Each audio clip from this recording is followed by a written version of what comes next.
Okay, Lisa, so how is the approach that we take at Ravel Fitness different to things that you've tried before? I think it's different in a number of ways. One key way for me is that it wasn't offering a quick fix. I know that's something that we'd all like ideally, but actually it's not an effective approach.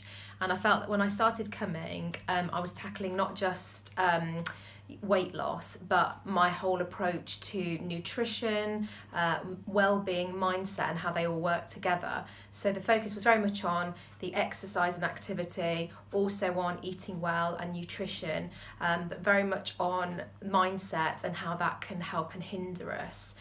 Also, it's been very different because the approach is highly personalised. So whoever comes to our sessions might want something different, and how I'm feeling from one week to another, I might be needing something different. So that kind of highly personalised approach has really worked for me, and is certainly very different to anything that I've ever tried before. Okay, so can you tell us how your approach to exercise has changed since you began working with us? Yeah, I love it. I love exercise. I don't think I'd ever thought I'd be saying that. I'd always kind of endured it or tolerated it, and sometimes I'd enjoyed it, but I love it and I miss it when I'm not doing it.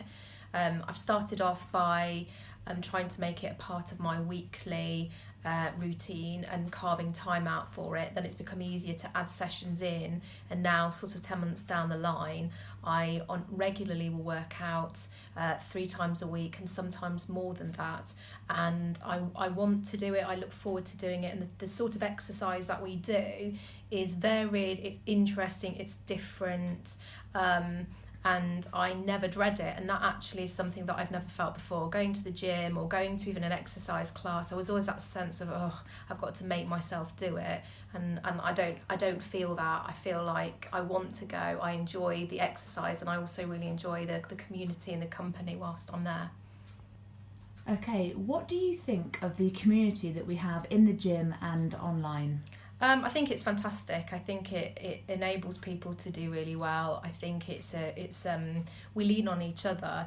It's hugely supportive. So when we come to sessions, we check in with each other. There's the social aspect. There's actually a sense of we're unified with often what we're trying to achieve. Sometimes you feel quite alone and quite isolated, and you realise that we're all in similar positions a lot of the time. The online communities is also really good because you've got exercise videos and you've got people sharing their wins and recipes, and so it feels like it becomes a lifestyle thing. It's not like I said earlier, a quick fix. It becomes something that you embed into part of your life, and the community and the sessions and the online community are really intrinsic to that, I think. Do the changes that you've made in your lifestyle feel sustainable for the long term? Yeah, absolutely. I can imagine myself exercising and eating in this way this time next year, this time in 2 years' time.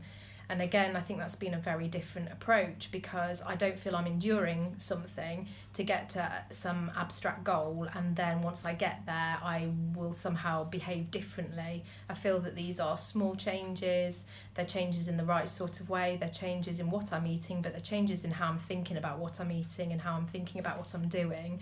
And then the enjoyment of the exercise, those things kind of work together. So it feels like it's been a new journey, not one that I had anticipated, and this is something that I'm going to be carrying on for as long as I can physically do it. With the changes that we've made in your lifestyle, would you now say that you understand lifestyle, your body, your mindset better than you did before? Yes, absolutely. And I think I hadn't really realised how much my mind sabotaged my fitness goals or my weight loss goals or my nutrition goals. I had a lot of guilt to do with food. I had a lot of emotional eating and habits, and it's not about I've become some kind of different person, but I'm much more aware of what I'm doing and the choices that I'm making. So I've not spiraled. If I've gone out for a weekend of indulgence, I've managed to get back on it and kind of carry on with the sensible decisions. And I really think that for me a big change has been I used to think I wasn't capable of things. I thought there was a limit to what I could achieve, certainly a limit to what I could physically look like. And I've always hated my stomach and thought, well, it'll at best it will be a bit smaller than it is. But actually I can see my body shape changing, and that's not something that I've ever seen. And I think that's again to do with the regularity of the exercise, not overthinking it, that I'm making small changes over a long period of time.